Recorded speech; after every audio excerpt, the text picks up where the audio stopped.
And this is a fucking girthy ass project. Pause, bro. What are you talking about? And you don't really know what these are. You don't know if these are aliens, if these are like robots, sentient beings. This artist uses minimal colors. But when he uses the colors, you know that it's important. I have no idea. I'm fucking black and I'm from America, so we don't know shit about Africa. How they just go and just like he emphasizes these characters by just adding this little subtle green to green, and there's like red. There's like the two main colors that he uses in here, aside from like the actual traditional just like gray tones. But yeah, man, this manga just goes straight into the action, which is something I really appreciate for somebody like me who just like grew up on the Naruto's and. Dama jël sama initiative bopp ma ne ñii foog ñu xam ko. Fait par Pap Souleye Fall, c'est l'auteur qui a créé ce qu'on appelle Oblivion Rouge. I can't say I enjoyed it, but I do recommend it because I think most other people would find some enjoyment out of it.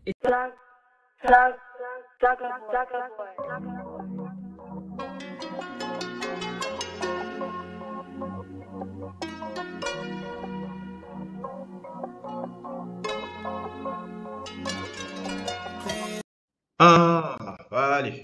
Bon, bonjour, bonsoir, bienvenue dans la page du sorcereur. Et aujourd'hui, j'ai pour invité Pap Souleye qui va nous présenter justement le manga qu'il a créé depuis... Ça fait combien d'années déjà?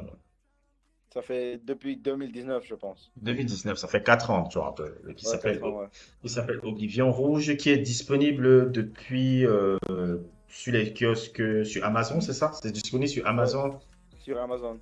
Sur Amazon, sur quoi d'autre encore? C'est seulement sur Amazon. Beaucoup plus comment dirais-je, des pages comme genre, la plupart c'est aux États-Unis. La plupart c'est aux États-Unis, mais il n'y a pas, mais mis à part l'année là où c'était sorti ici à Dakar, il n'y a plus de trucs dans l'état un peu francophone un peu. Non, pas maintenant. Pas encore maintenant et tout. Le seul truc. Encore, ouais. Non, ok. Dans. Plus genre en anglais, la plupart des mangas maintenant sont en anglais avec Saturday, mais peut-être dans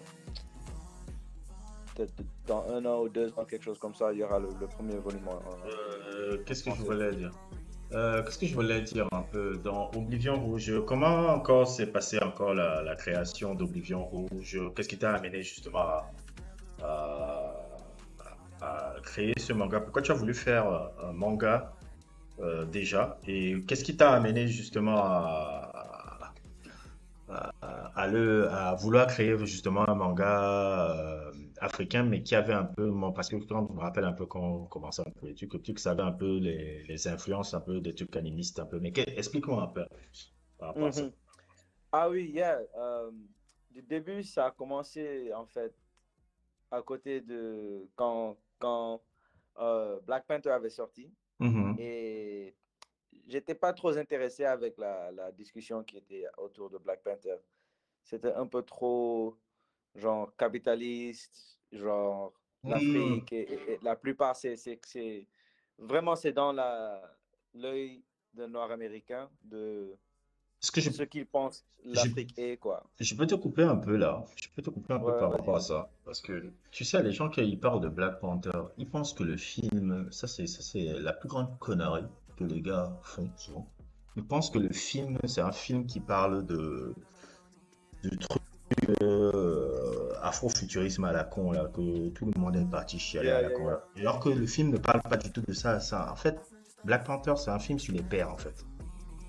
C'est un film sur les pères parce que Ryan Coogler, la majeure partie des films qu'il fait, c'est des films qui sont toujours sur la paternité. Tout le thème de Black Panther, c'est justement l'héritage des pères, l'héritage de je sais pas comment il s'appelait, le père de Killmonger. J'ai oublié son nom. Oui, qui affecte après tout justement leur lignée et tout. Parce que ça commence pour la première scène, ça commence justement avec la confrontation entre le père de T'Challa et le père de Killmonger. Parce que tous les thèmes des films de Ryan Coogler, c'est toujours sur les paternités. Tout le reste là autour, c'est de l'esbouffe, les trucs, mais comme les gars, ils aiment seulement se branler sur oh ouais, on prend les trucs. Non, Yeah, c'est le film là, ne parlait pas de ça. Le film, c'est toujours, c'est centré sur l'héritage des pères. Bon, c'était juste le truc là. Continue. Je vous laisse juste placer ça. Tu peux Non, continuer. c'est bien. Ouais, c'est ça. Donc, la façon que les gens ont vraiment pris ça, ça m'a choqué. Donc, je me suis dit, est-ce que je pourrais faire genre un manga? Ça m'a vraiment inspiré, quoi, pour faire un manga qui peut-être est en ligne avec la façon d'histoire de Hayao Miyazaki, qui est un peu ouvert, Oui. qui n'a pas trop de résolution par rapport à la magie ou la façon dont l'histoire se déroule et tout. Donc, je voulais genre faire une histoire qui avait un peu cette mentalité de... En fait, tu voulais, si je me trompe pas, c'est quand on avait commencé à travailler dessus, c'est tu voulais, comment dire un peu, comme tu t'inspirais de Miyazaki, justement les princesses Mononoke et tout ça, tu voulais quelque chose qui n'est pas forcément, parce que Miyazaki fait des œuvres sans antagoniste, si on ne me trompe pas. Voilà. Il n'y a pas d'antagoniste dans ses films, il y a seulement des gens, il n'y a pas de méchants dans les films de il y a pas de Miyazaki. méchants. Il y a juste des gars qui ont des points de vue différents, que ce soit dans Princess Mononoke, Nausicaa. C'est un peu ça que tu voulais faire aussi avec Oblivion, c'est ça? Oui. Je voulais montrer genre un monde avec beaucoup d'avis, beaucoup de sens, surtout à côté de comme tu disais, genre les côtés animistes, des trucs comme ça, genre l'animisme contre la science. D'accord. Et genre comment dans notre histoire ces choses se sont vraiment battues et vraiment surtout dans l'histoire côté colonisme de Sénégal. J'avais vu quelques histoires où genre la militaire a voulu genre Dakar, voilà, comment on dit ça? Genre enlever la plupart des gens qui pratiquaient l'animisme. Mais quand les esprits se sont sortis, ils ont aidé à vraiment les faire sortir, quoi. C'est ça. Donc j'aime beaucoup cette bagarre là où genre ouais, exactement. Yeah. Donc je voulais un peu recréer cette histoire là avec un univers un peu plus grand, quoi. Yeah. Il y a un peu un large, mais qui prenait un peu d'inspiration un peu par rapport à cette histoire-là. Donc, je n'étais même pas au courant de cette histoire-là. Je ne connaissais pas cette histoire, justement, les histoires des concurrents. C'est ça, les concurrents, non? Voilà. Les concurrents. Voilà, les concurrents et les campos. Mais pour ceux qui ne savent pas, on va mettre des photos sur le groupe de la vidéo pour vous expliquer un peu c'est les concurrents. Explique-nous un peu nous les concurrents un peu. C'est quoi exactement en fait les concurrents? Le concurrent en fait c'est un esprit dans les comment dirais-je les Bambara je pense qui protège les jeunes pendant la circoncision. Oui, circoncision. Oui. Ouais, circoncision. Et en fait, qui aide à leur protéger quand ils sont dans une N'hésite pas état un peu vulnerable, quoi. N'hésite pas à parler en anglais, je vais traduire après. Ah, tu vas traduire, je peux parler en anglais. Oui, parce que tu es un peu mal à l'aise en français là. Ouais, je suis un peu mal à l'aise. Quand tu vas parler en français, je vais traduire. Discuter, ouais, parle en anglais, c'est plus à l'aise. But basically, it's about this time when the young people who are being circumcised are in a vulnerable state. So the concurrent comes out in order to protect anyone.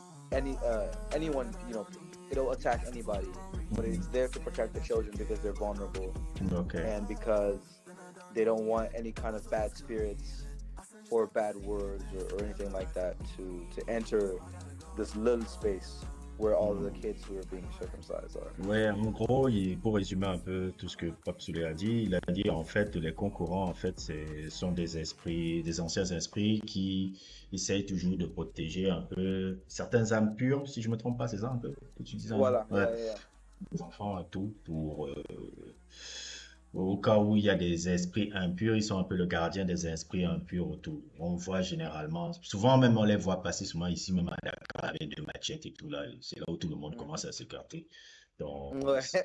tout le monde commence à s'écarter. Il y avait un même là, je me rappelle l'année passée, il y avait un concurrent qui marchait là vers Sacré-Cœur. Je sais pas qu'est-ce qu'il foutait là un jour. Moi, Oh shit. je me suis passé de l'autre côté et tout là parce que tu ne sais jamais, il peut te couper la tête comme ça là, on ne sait jamais. Voilà, exactement. Ils ont même pas peur Oui, ils n'ont pas peur de d'attaquer. te tuer. Ouais, ils n'ont pas peur de te tuer là pour Yeah, rien. Donc, yeah.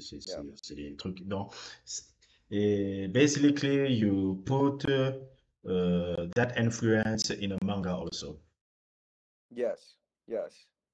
In terms of the story and the spirituality within Mhm. Oblivion Rouge, it's based off of both some of my research in the Bambara and some of my research in Igbo Igbo. religions, Igbo religions. which are like, yeah, where they based a lot of the religions were based off the idea that there were spirits in all things, like all objects carried a certain What level of country, spirituality. in what country Igbo is, Igbo is in the Igbo are like in between. They're like Nigeria, Niger, a little bit in Cameroon. They're like all oh, over. okay. I never knew that.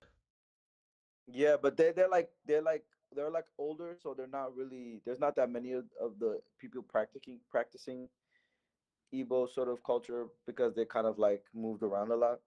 Ok. But yeah, Je vais ça peut faire, intéresser. je vais faire la traduction en sous-titres. Donc, comme ça va aider. Cool. Comme ça Merci, va. bro. Merci. No, what's the last, how you say that in English?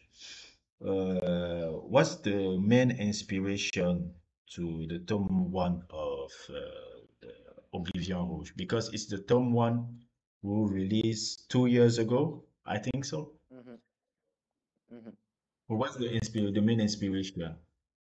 Did you have? Um, I was thinking about basically focusing on introduction of characters, really, but the main inspiration really was to gain some sort of understanding of like the power system Oh, okay. of Oblivion Rouge, just to sort of like get that out of the way and then sort of introduce the military, the Hakinen, and sort of a little bit of their motives, a little bit of how their hierarchies like Mm. work from top to bottom, Uh, and basically gain a lot of mystery and onto the story, what is their desire. Yeah. and the story talk about what? Well, what is the story? Of Oblivion, the The story. story is about basically a a virus has taken over, and one faction is not willing to share resources in order to sort of um, cure or help people, and they're Okay. on one side of this sort of country or continent, and the other half is sort of dying and sort of being killed by these people in sort of terms of extermination. And Okay. so this army coming out of we don't know where, sort of independent army comes in and is like, we can help people, and so they recruit people, orphans basically, to learn their skills in order to help fight these people. But Umi is in the middle of it, and she's Umi sort is of the main developing. character. She kind of has Umi Umi is is the the main main character, character. yeah. Okay. Yeah, and she's sort of stuck in the middle of this, and she's really, being an orphan, she has this desire to sort of create a family because she had that and she lost her father. Okay. So she has this desire and she has a lot of questions, but the friends that she's made, she's afraid of losing those people. Um, so I think throughout the story, as the story develops further, she starts to realize that her inner circle, her ability to love can even surpass just her friends. It can be her neighbors. It could be her country. You know, it goes like, it expands further and further as the Okay. story goes on. And the story, they have 8 chapter or 9 chapter for the tome one. 6. 6. 6 right Yes, now? 6 chapters. Yeah. 6 right now, because I was thinking it was 8 or 6. 6 chapter of Rana. It basically is only focused on Umi for the tome 1. Yeah. For the volume A 1. lot of it. I mean, it goes in between. Like I think the way that I've written this, it jumps a lot. Like it goes. We start off with Umi, and then it'll jump and go to a couple other characters who are in this initiation sort of arc, and develops them a little bit as well. Uh, uh, uh, you have Umi, which also the other character about this book, the other character without Umi. We have Umi's two friends who she's like in the initiation with. We have Bensikin and Salam, who are her Mhm. like teammates, and we have um, Sutura, who they meet later in the story. They have Anzo, who they meet later on in the story, and Isa, who's like Umi's best friend, who she Okay. happened not to be in the same team as, but is completely worried about her during the initiation, since it's sort of like a sort of death match. Uh, And um, I'm forgetting one more person. Asaman, who Sama. was like who was a friend of the guy.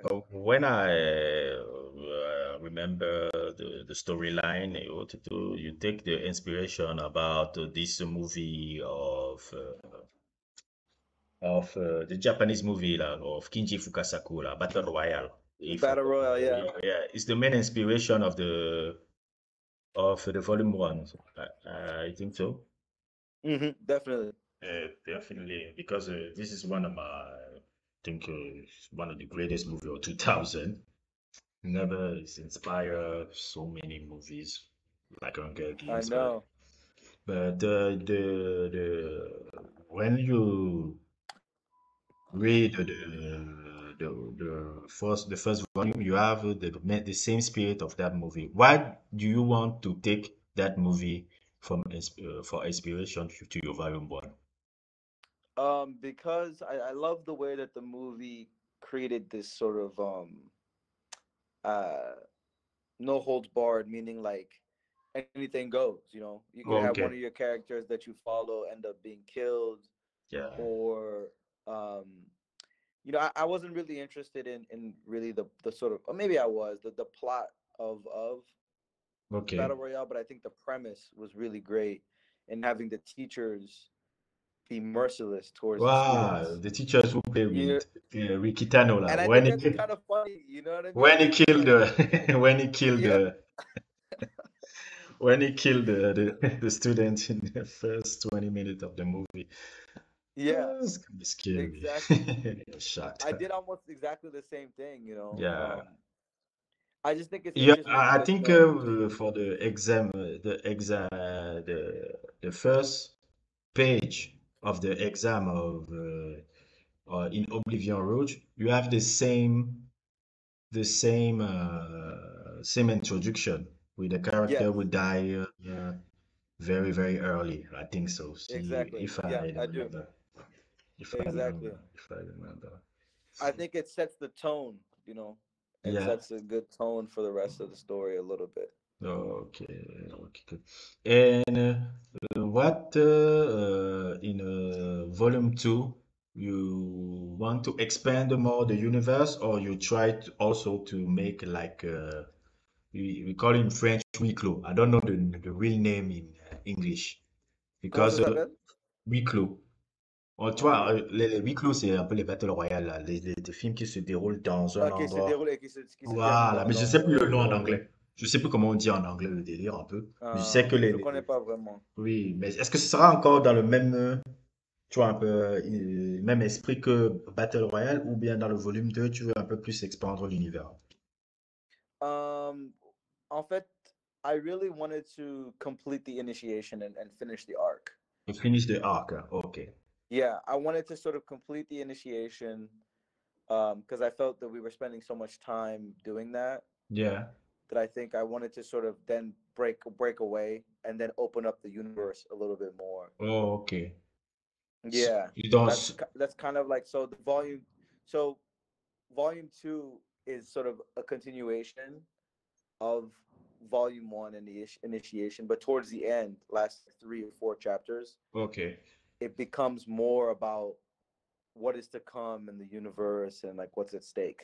Oh, okay, that's kind of very interesting because and all this change is the you want to change that or the editor who try to change the narrative. I think what my editors at Saturday AM really want me to do is really focus on Umi as the No, main character. not to have many perspective like you want, first of all. Yeah. Yeah, they want me to really focus on Umi and then introduce these other characters Mm. little by little so that there can be a little bit more of a continuity. Yeah, that's also a question I try to ask you. With Saturday AM, you have do you have kind of freedom to your script or just you follow I just want to say I don't want to say harder, but more like the vision, or you have 50-50 in the vision. I have full sort of say on what happens in the story. Like I have there's no not much sort of rules as to what I need to do, Okay. except there's like a couple things that I can't do. I can't make it too extremely violent Oh, because okay. the American audience and even booksellers in the US don't accept that Ah, I kind never of knew that. violence. Ah, I never knew that. Yeah, they don't. The violence in Not yeah. the northern. If it's from like Japan or any other country, I think they can take it from the outside, but when it comes from within, they don't accept it because there's not really much distributors in the States that are Ah, distributing that's why you that told. kind of content. Because when I watch it, when I read it, I say that the tone we create for the first time now, when Hmm. we don't have a editor, Yeah, was very, very light. I saw it so much like when I saw that, I saw this is the dude of this is the dude of the Saturday AM who tried to tone down and but I never yeah, knew. It's very, very, very. I never knew how American have such a censorship with violence. It's kind of they do. ironic. It's kind of I know. ironic. It's kind of ironic. It's Wow. super ironic, dude. They don't want violence in a book, but you can have a good Yeah. free. Like write the story, the volume two without a spoiler. Without spoilers, yeah, Without the it does. spoiler. A lot of cool stuff happens. Umi is starting to realize, like I was saying before, that in order for them to actually survive, she has to expand her desire to protect Mhm. like further. Okay. So more people join the group, um, and she is getting closer to finding more about her past with Galas, and Okay. there's like a big expansion moment on that, and gets more into sort of the sort of earlier chapters, like the first chapter of Oblivion Rouge, the end where like the red comes out, like Okay. more of that starts to build up more and more and more and more towards the end Okay. until there's kind of like a singularity of sort of maybe a singularity of all these emotions and everything, which leads us to like the expansion of the OR universe, I Okay. guess. Yeah. Understandable. And how many volume the book have? How many? I'm in the middle of debating that right now. At the moment, I have multiple practices. Like Okay. I also a visual artist. I Okay. make sculptures, I do performance and stuff. I also make other comics within my sculptural practice. Oh, yeah, And I saw that. yeah. So, and then I also want to start working on another comic manga called Kids See Ghosts. Yeah. And Like yeah, I wanted to talk to you about that actually. like the LP of Kid Cudi and Kanye West. Yeah, exactly like that. Like Yeah. yeah. I love that. That track. I love the tone of that album. It's a good, Yeah, good. it's a very Kind of inspired me. it's kind of very atmospheric. Yes. That's a very great album. Yeah. It's one of the great albums Exactly. of 2019. So I think what I'll do maybe is either Saturday AM wants me to continue Oblivion Rouge. Okay. They want me to do at least 4 volumes or 5, but I think I might do 3. So the next volume will kind of be the end, maybe. The end. Um, You want the end to the volume 3 right now. yeah, volume 3 or volume 4. Volume 3 and volume 4. Yeah. Kind of interesting. Kind of interesting to end it like this because it's kind of because me, I forgot. I was thinking it's what 8 volume. Yeah, 8 or 9 volumes. That was the original idea. Yeah, the original idea is the 8, 9 volume that you want to finish Yeah. or 4. So Yeah, because it was going to be 3 parts. Like, first 3 volumes is this, then 3 yeah, volumes, yeah, I remember then this first. 3. Yeah. Yeah, I remember that. But Yeah, that was the idea. so 4 volume is kind of good also. Then Or it could be three like mega volumes 3 mega of volume.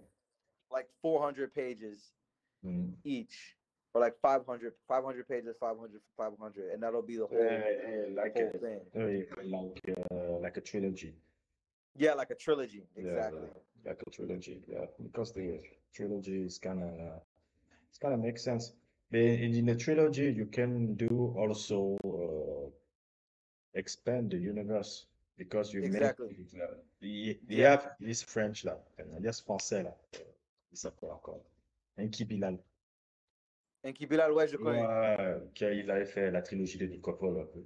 Il avait fait Voilà, ça, exactement. ouais, quand il avait fait un peu la trilogie de Nicopole, il avait structuré le truc je crois, c'était 3 bouquins, je crois. C'était aussi en 3 bouquins. Les 3 bouquins, the 3 books have a different narrative and different main character. Different main character. And I was thinking it's never the same time. I don't know how to say in English only That's one. interesting. It's No, I never the get it. I same get it. time. C'était pas la même époque. Voilà, C'était pas la voilà. même époque, mais c'était quand même toujours quelqu'un qui est lié au personnage du passé là, au personnage de l'un des bouquins. Je vois. Donc, C'est un peu comme 20th Century Boys. Je suis en train de relire 20th Century ouais, Boys. ben c'est Et ça. vraiment, genre, il est tellement fort à commencer une histoire, changer le caractère principal. Attends, il faut que je coupe un peu. chapitre ou Il 2 faut que je chapitres. coupe un peu parce qu'il faut que les gens sachent un peu ça. 20th Century Boys, c'est un manga d'un gars qui s'appelle Naoki Urasawa. Et c'est pour moi, c'est pour nous en tout cas. Pour les gars qui suivent le truc, quand tu les parles de 20th Century Boys, c'est un peu, pour moi, le meilleur manga jamais écrit du 21e siècle. Sérieux. Du 21e siècle. Oui, tu disais quoi sur Naoki Urasawa? Ouais, c'est que, genre, il est très fort quand est-ce qu'il commence vraiment la grande arc de toute l'histoire. Il est très fort à dérouler et sortir dans une petite histoire qui peut-être prend 2 chapitres. Et puis, dès que tu arrives à la fin du volume, tu il vois retourne avec le caractère du début. Et puis, il termine ça. Et tu sais, ça te lance. And it gives you goosebumps. I'm getting goosebumps right now, like, I'm like, oh shit. 20th Century Boys, en fait, 20th Century Boys, hein, le truc qui est génial avec, c'est même le truc, quand tu regardes, même pas ça, même Monster qu'il avait fait, Naoki Urasawa. Ouais. Le boy là, le gars, il a son génie, hein, c'est de prendre vraiment des personnages tertiaires, même pas secondaires et autres et tout, Yeah, tertiaires, c'est vrai. t'écrire un arc sur ce personnage-là. Tu commences à croire, en fait, que, mais attends, est-ce que c'est pas le personnage principal du délire? Yeah, Alors que c'est c'est pour servir ça va servir à la fin, en fait. Et dans Ouais. ce propos-là, il y avait un ami avec Job, avec qui, dans cette façon d'écrire-là, dans cette structure d'écriture-là, c'est ce qui, lui, m'a appris à faire. C'est que lui, Mm. c'est pour ça même que je voulais qu'on implémente aussi, je te rappelle à l'époque, cette Ouais. structure-là. Je voulais qu'on Yeah. implémente aussi cette façon de faire. Ce qui est génial avec lui là-dedans, ce qu'il est, quand il fait ça, c'est une manière un peu en propos, parce que je voyais un peu ses interviews à un moment donné, c'est un manière de propos de montrer que tout, un, tout individu a une histoire intéressante pour peu qu'on prenne le temps Yeah. de, le, de se renseigner sur lui. Il est montré Yeah. que chaque individu, chaque être humain a une histoire intéressante pour peu que tu Yeah. prennes le temps de ce truc-là. Et c'est pour ça que tu voyais des personnages tertiaires avec des backgrounds. Tu te dis, mais attends, mais le gars t'écrit l'histoire sur comment on appelle, le vendeur de, comment on appelle ça, le vendeur de journaux. Tu te dis, Ouais, attends, yeah, allez, yeah. le gars te fait un arc sur le mec, tu te dis, mais attends. Après, ça resserre. Quand tu arrives à la fin du manga, tu commences à comprendre pourquoi il avait fait ça, pourquoi il avait développé. Non, mais c'est. Et vraiment aussi, ça aide beaucoup à mieux développer les caractères qui sont genre principaux ou qui guident l'histoire. Exactement. Parce que tu commences à vraiment voir leurs valeurs. Et l'impact qu'ils ont justement Voilà, sur les. l'impact Ouais. qu'ils sont, voilà, exactement. Et c'est Ouais. ça que tu commences à avoir plus d'empathie D'empathie, ouais. sur, d'empathie sur leur vie, quoi. Genre, Exactement. il devient encore plus réel. Et c'est ça qui est. Et ça Il qu'il est a. tellement. C'est pour ça que je suis en train de lire ça pour avoir un peu d'inspiration pour Oblivion Rouge parce que j'aime beaucoup ce genre d'histoire Ouais. où le monde se découvre à travers la façon les caractères se. Oui. Genre, tu vois? One of the main inspiration of the writing of Naoki Urasawa is that movie of what Japanese movie from that master Akira Kurosawa, Mm-hmm. Seven Samurai. Because Yes. Seven Yeah. Samurai So, and a Ran. Did you know that movie from Akira no. Kurosawa? Ran. Ran is kind of like that. Ran is the Uh, movie when you don't have a main character. It's so many perspective of the Edo era of the Japanese wow. culture. Seven Samurai, you don't have a main character. People remember in Seven Samurai the role of the character of the character of Toshiro Mifune because he was the most charismatic, but he's never the main character.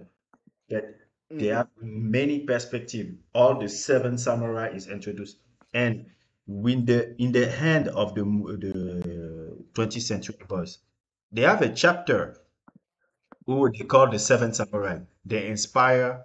Oh yeah, that's right. They do. Yeah, because in the last chapter of 20th century, they have a arc, a chapter we call Seven Samurai. They have a chapter like that. And that's the thing about Naoki Wow. Urasawa. He's very inspired by Kurosawa, Akira Kurosawa, because Mm. Kurosawa had with the Seven Samurai with Ran is have that type of writing, that type of writing. That's a must. Yeah, it's true. It's true. It's true. Now you What want was the name of that movie you said just now? Run. I think the name is Run. Run. Okay. Yeah, Run. Run. Run is one of the greatest movies. Ah, c'est à l'époque, j'étais en plein Kurosawa et mon Dieu, je comprends pourquoi on fait des Mm-hmm. bouquins sur le mec là. Kurosawa, sans Kurosawa, il n'y a pas le western. Yeah. C'est pour ça que si tu vois un 20th Century Boys vers la fin là, c'est un peu mode Mm-hmm. western.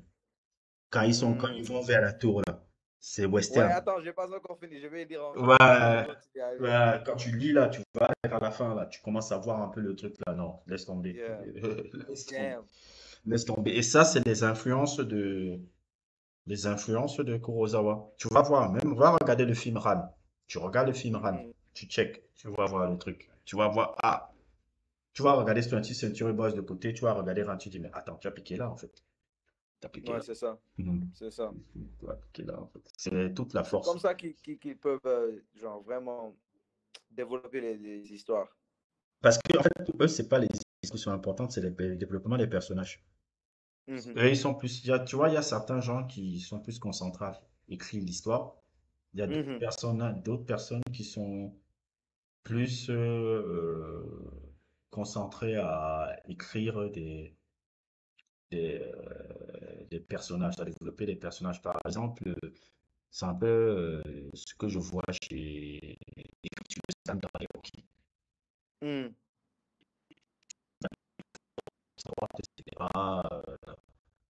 C'est pas l'histoire qu'il va raconter, c'est le développement des personnages qui viennent là.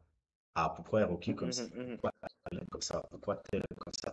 Tu vois un peu ce que je veux dire? Lui, c'est plus Ouais. les personnages qui sont trucs. C'est pour ça que ça prend le temps. C'est pour ça que Rocky, c'est même pas un film que j'adore. Mais bon, on s'égare là. Je parlais de manga, on a commencé à faire nos discussions. Quand c'est le truc là-bas. Donc, c'est pas Ran. Non, je connais pas. Non, Ran, il faut le regarder. Ran, c'est un film de malade. C'est un film de malade mental. C'est tout ça qui a inspiré le truc. Et that's the main difference with the mangaka, the old mangaka and the new one. The old mangaka have more influence for movies, literature. That's why Yeah, the book is more intense for the it's true. old generation. The new generation, they trash for me because Yeah. they don't have It's not experience. heavy. It's not heavy. They don't have. Pas dense, quoi. Ils n'ont pas d'expérience humaine. C'est-à-dire, c'est des mecs qui restent toute leur vie dans comment ils appellent encore les mecs là, les hikikomori. Ils restent tout le temps dans leur case là-bas, ils ne sortent pas, ils connaissent personne, tu vois un peu. Donc, ils écrivent souvent des fantaisies. Si tu as pas remarqué, il y a beaucoup de héroïque fantasy maintenant dans les mangas qui sortent maintenant. Toute cette Yeah. génération-là, ils ont toujours des héroïque fantasy, héroïque fantasy, héroïque fantasy. Parce que ce sont des mecs qui ne comprennent pas le réel. Ils ne supportent pas le réel. Donc, Yeah. ils écrivent leur fantaisie de leur pulsion qui n'arrive pas, les trucs. C'est pour ça que les mangaka aujourd'hui sont pourris. Les ceux d'avant, c'était des gars qui voyageaient, c'était des gars qui tu vois Naoki Urasawa, il était parti en France, il était parti en Italie, il était parti en truc. Tu regardes même l'autre là, comment il s'appelle là, Uchi Terasawa, le gars qui faisait Cobra là. Il était amoureux de la France. C'est pour ça que son Cobra était inspiré de Belmondo. Il voyageait. C'était des gars qui voyageaient. Voilà. Il y a un intense humain. Un intense humain qu'on pouvait voir chez ces boys là, les tokos de maintenant. Laisse tomber. Non, t'as raison. Et surtout, c'est vraiment guidé avec social media aussi. La plupart des mangas maintenant, c'est vraiment fan favorite, quoi. Non, je peux pas être avec ces gars-là maintenant. J'ai disparu. Yeah, J'ai disparu. that's true. Pourquoi j'ai disparu là? Je sais pas, ça Attends. commence à Attends. buffering. Ok, je suis là. Tu dis que tu as 4 volumes encore à faire, c'est ça? Ouais, yeah. 4 volumes à faire et tout. Est-ce que donc tu as dit que tu as le projet Kitty Ghost que tu veux faire après et quel est encore ton autre est-ce que tu as encore un autre projet encore sur la bande dessinée à part ce projet-là ou bien ça va s'arrêter là? Ou après Oblivion Rouge? Tu as dit le Kitty Ghost. Quand tu parlais en anglais, tu parlais Ah oui, il y a Kitty Goats. Il y a peut-être des autres. Hein. Ça s'agit un peu que j'ai le temps pour vraiment développer quelque chose. Mais j'aimerais bien. Hein. Ouais, j'ai beaucoup d'idées là Il n'y a pas de souci. à découvrir vraiment, c'est ça. Quand si tu as besoin de moi, comme d'habitude, tu m'appelles. Ouais, je suis là. Yeah, bro. J'aimerais bien qu'on discute un peu Ouais, sur ouais. Kitty Ghosts et même quelque chose d'autre. On parle ok, tu m'appelles, on fait ça. En tout cas, merci encore pour l'interview. Thanks for the interview. C'est the first time. No worries, man. Always. You can have dis les coordonnées pour avoir Oblivion Rouge. Yeah, you can find any links to Oblivion Rouge on my Instagram page. It's in my link tree. Or just DM me or go on Amazon. If you're in the States, Books a Million. You can even get it online at Walmart, but you can't get it in stores. Yeah, I mean, if you just look up Oblivion Rouge online, it should pop up. Et And pour there's a whole bunch of different stores. les gars qui sont ici à Dakar, ils font comment? Les gars qui sont à Dakar, peut-être DHL. DHL, c'est ça que j'allais dire, ouais. DHL, où il y a un bookstore qui est en... Peut-être c'est un peu loin. Mais it's in, what is it called? In London. In London. Okay. Yeah, I think it's called like Water. Okay. Yeah. Water, quelque chose comme ça. It's kind of weird. So yeah, that's cool. I'm gonna make the description of all the things for Oblivion in my description of YouTube. So thanks for the interview and for sure. n'hésitez pas à liker, à abonner et merci à tous. Merci.